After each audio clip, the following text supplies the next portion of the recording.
All right, you ready? We've had 10 years of this, sweetheart. And it's only getting bigger.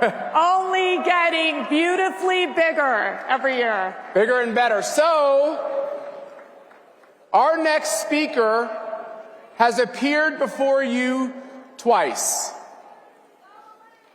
She is, you're close, she is leading the charge with a few other great patriots, sovereigntists, to try to put Europe back on track.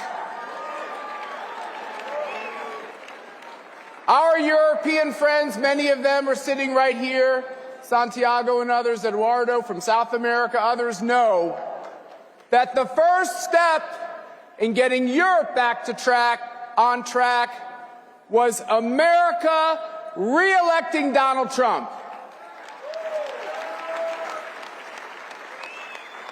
And my beautiful wife has the honor of introducing someone she knows is a real hero to all of us. Ladies and gentlemen, coming live from Italy, the Prime Minister, Giorgia Meloni. Thank you, Matt. Thank you, Mercy. And good morning, CPAC. How are you?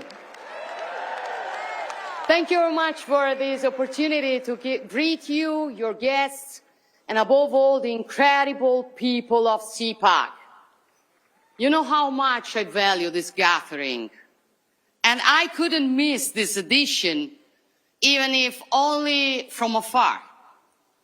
And today, I address you with the pride of representing as Prime Minister an extraordinary nation that is Italy. A nation with a deep, unbreakable bond with the United States. And this bond is forged by history and shared principles.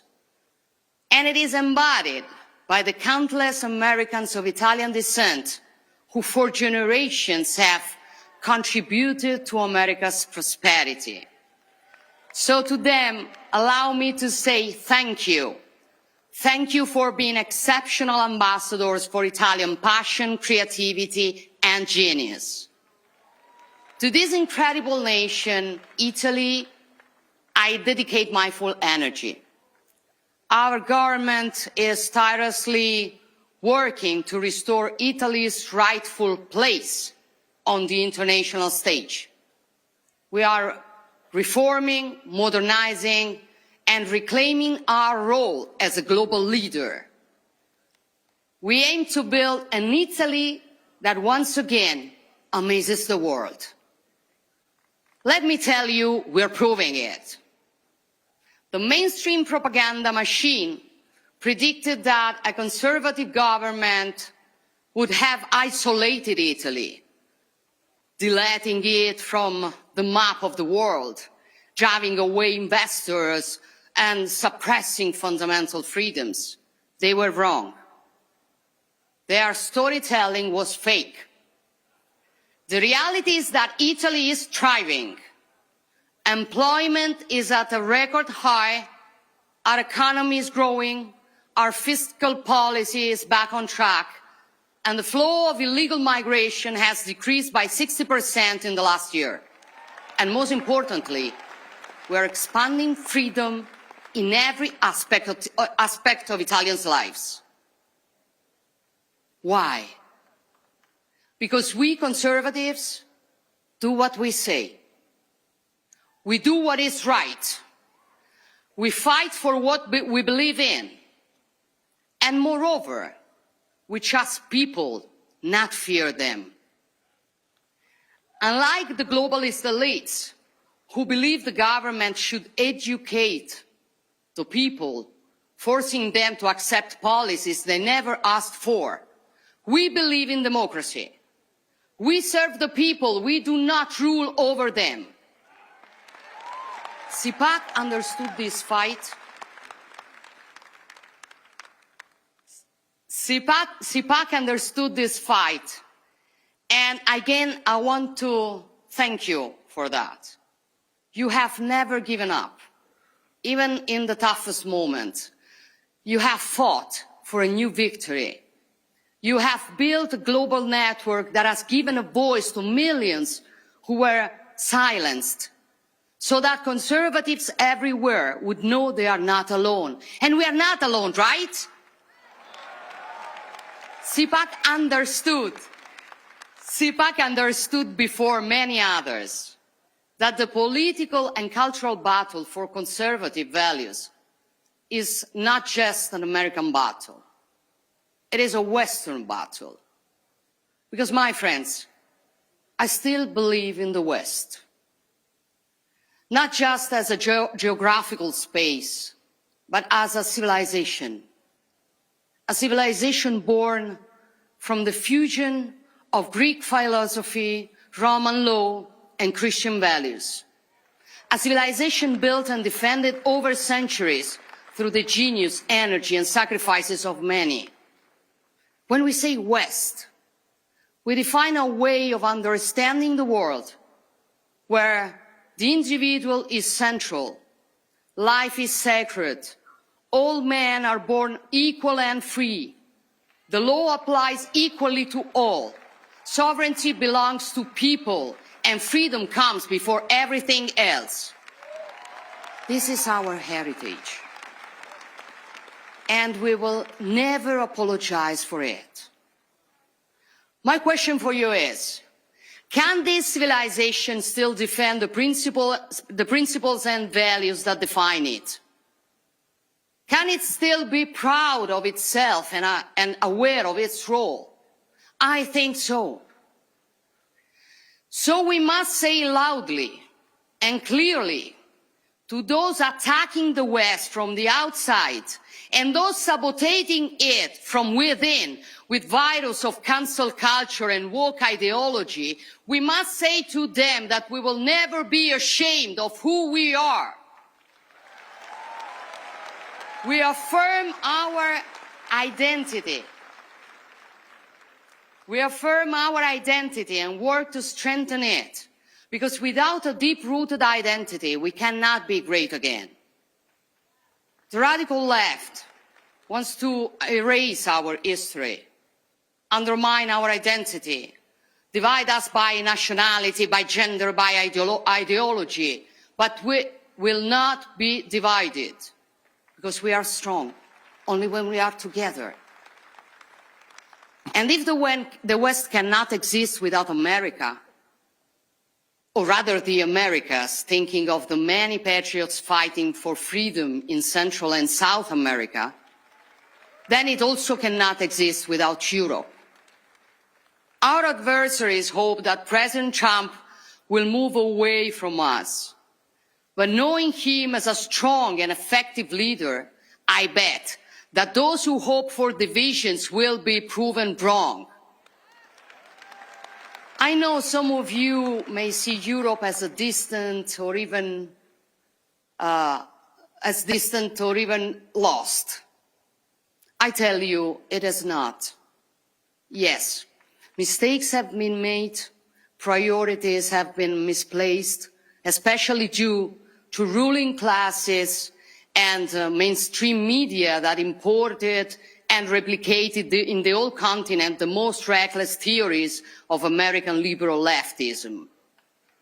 These are the same elites who were recently outraged by J.D. Vance's speech in Munich, in which the Vice President rightly stated that before discussing security, we must know what we are defending.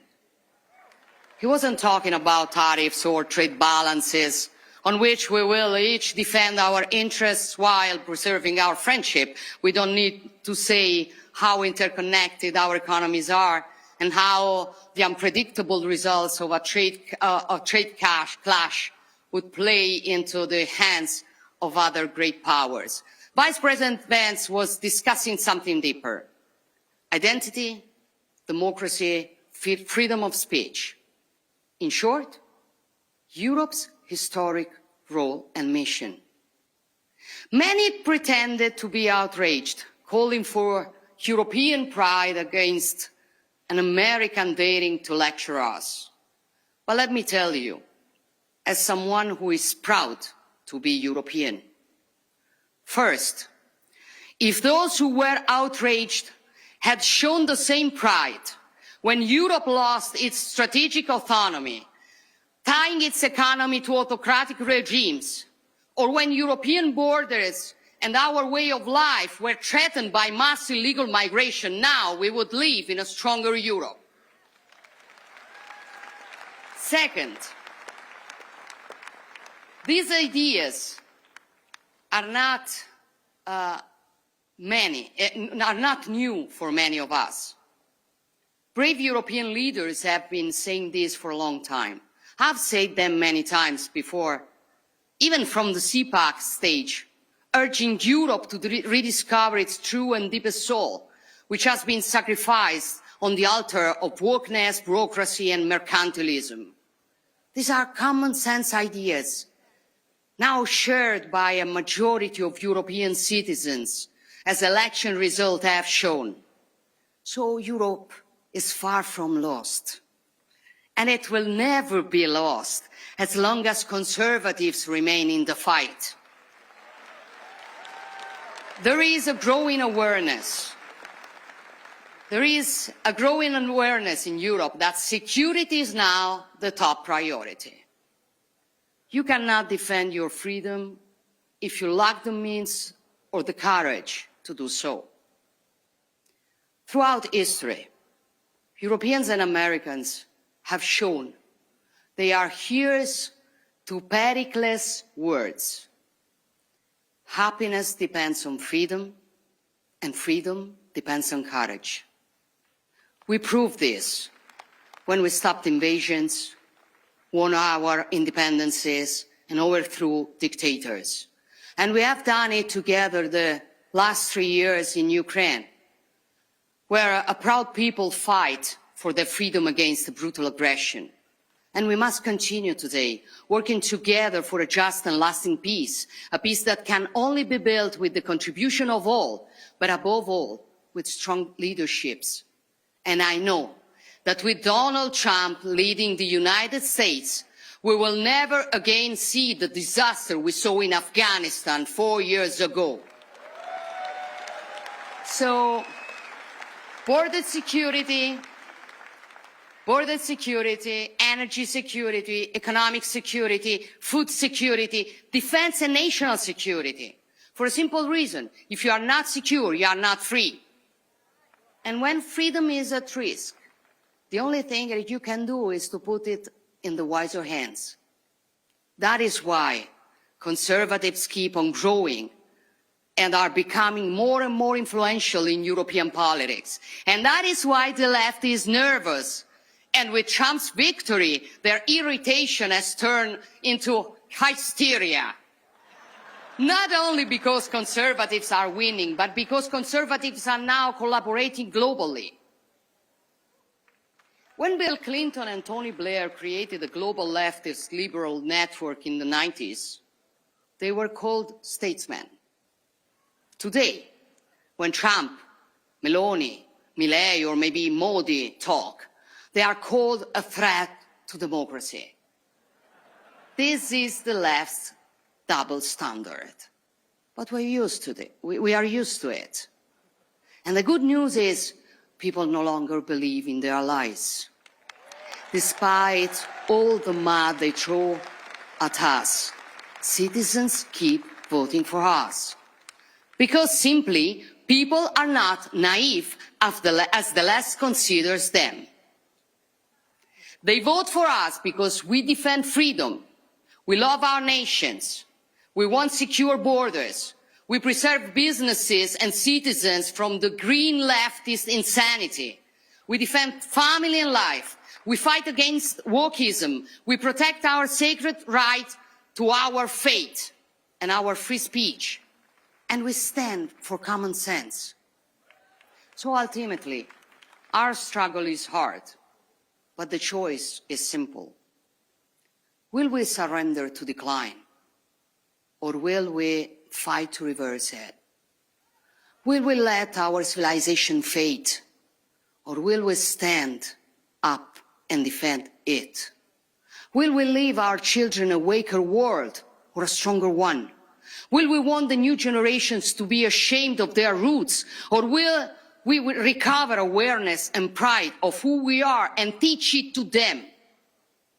I made my choice long ago, and I fight every day to honor it.